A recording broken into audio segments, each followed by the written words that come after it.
selamat pagi anak-anak. Assalamualaikum warahmatullahi wabarakatuh.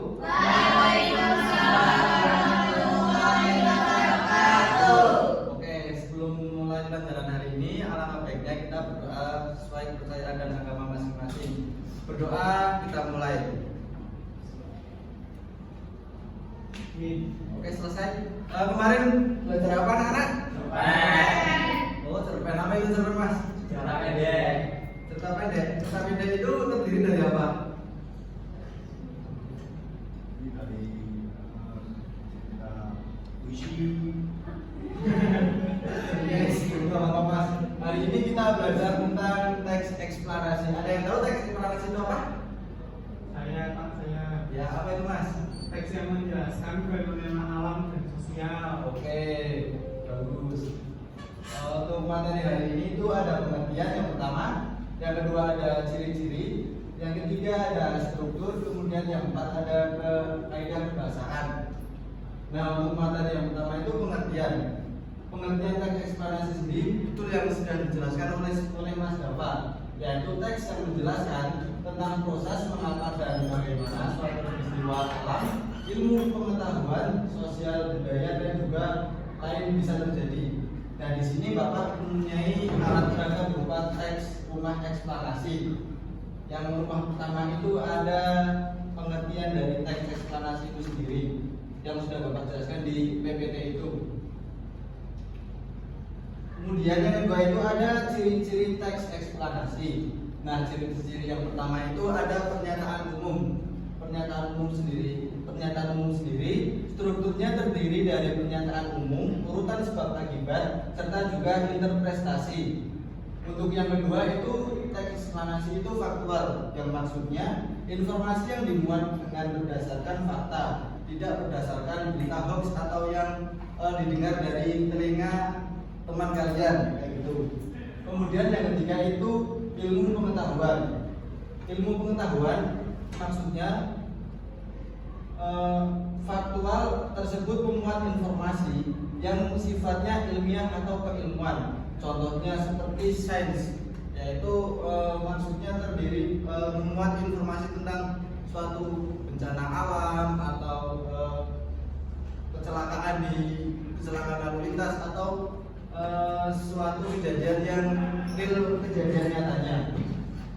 Untuk selanjutnya fokus pada objek atau sebab akibat, yang artinya sifatnya informatif serta tidak berusaha untuk mempengaruhi pembicara untuk bisa percaya terhadap hal yang dibahas.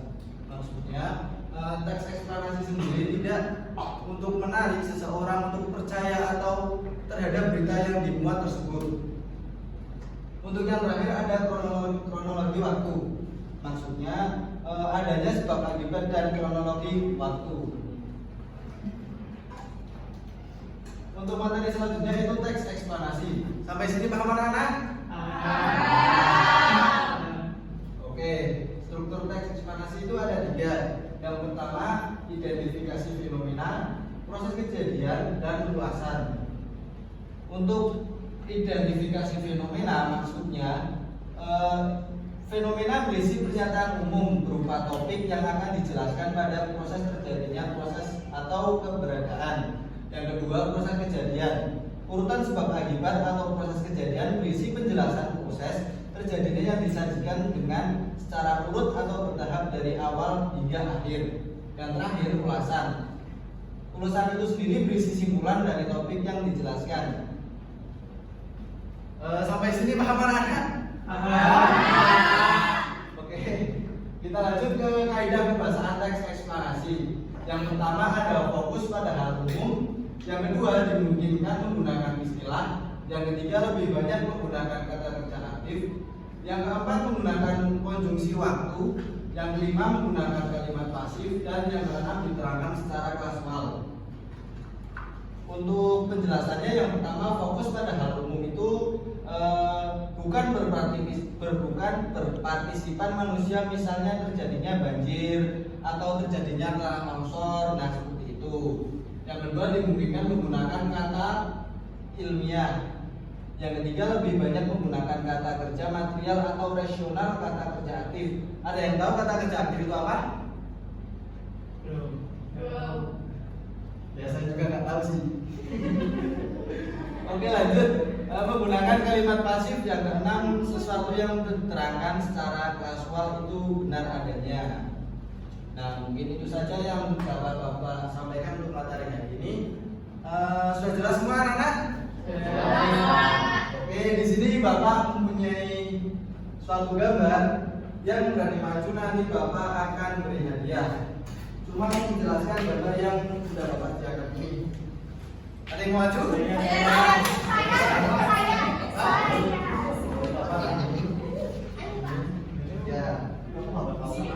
Ya di sini aja, yang lain duduk aja ke Bapak. Oh, itu dulu. Satu-satu. Ya ini apa yuk?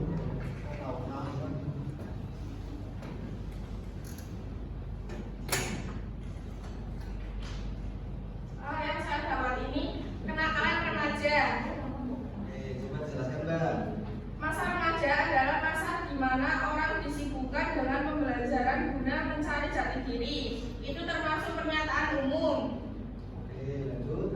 Apabila tidak dibina secara baik dan benar, maka akan memungkinkan mereka mengalami fase kenakalan remaja. Kenakalan remaja yang kerap kali terjadi yaitu tindak asusila yang mana dapat terjadi di mana saja dan kapan saja, bahkan pada tempat-tempat ibadah sekalipun. Itu termasuk penjelasan sebab akibat. Oke, lanjut Mbak. Di samping hal itu, peran dari pihak sekolah atau pendidik juga bisa memiliki peranan penting sebab harus memberikan pendidikan seksual yang benar sadari dini. Itu termasuk struktur dari interpretasi. Oke, terima kasih tepuk tangan untuk Mbak Bila. Selanjutnya betul Mbak nih. Oke, Mbak Linda langsung saja ke depan. Dapat gambar apa Mbak Linda? Batik, Pak. Oh iya.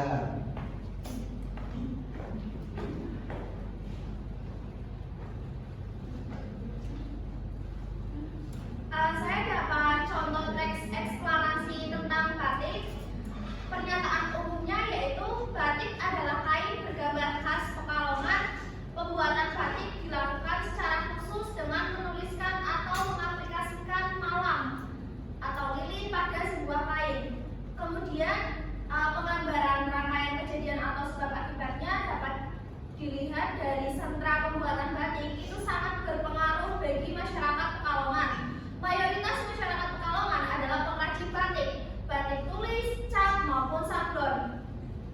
Teknik pembuatan batik sudah diakui UNESCO sebagai warisan kemanusiaan untuk budaya lisan dan non-bendawi. Kemudian, interpretasi dari contoh teks eksplanasi tentang batik ini adalah sebagai ikon budaya Indonesia kota Pekalongan yang dijuluki sebagai kota batik. Batik juga bisa dipakai untuk berbagai kalangan, yaitu untuk keperluan acara baik dalam gaya casual maupun formal. Oke, tepuk tangan untuk Mbak Dia. Selanjutnya Mas Dava dulu ya Mbak. Mas Dava dapat gambar apa Mas Dava? Saya dapat gambar gempa bumi. Oke, coba jelaskan Mas. Oke, gempa bumi adalah peristiwa bergetarnya bumi akibat pelepasan energi di dalamnya. Ini termasuk ke dalam pernyataan umum. Ya, Terus betul. lempeng tektonik yang merupakan bagian dari litosfer padat dan terapung di atas mantel ikut bergerak satu sama lain. Kadang-kadang gerakan lempeng ini manjat dan saling mengunci sehingga terjadi pengumpulan energi yang berlangsung terus sampai pada suatu saat tidak kuat lagi untuk menahan gerakan tersebut. Ini termasuk ke sebab akibat.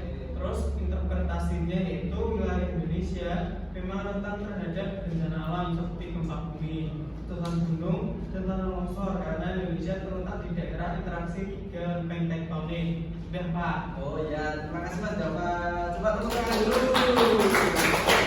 Oke, yang terakhir akan dibacakan dengan Mbak Diva. Dapat gambar apa Mbak?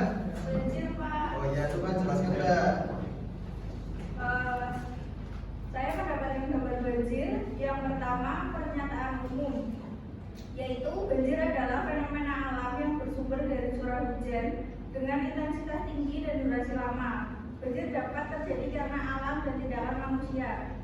Penyebab alami banjir adalah erosi dan sedimentasi, curah hujan, pengaruh fisiografi atau geofisik sungai.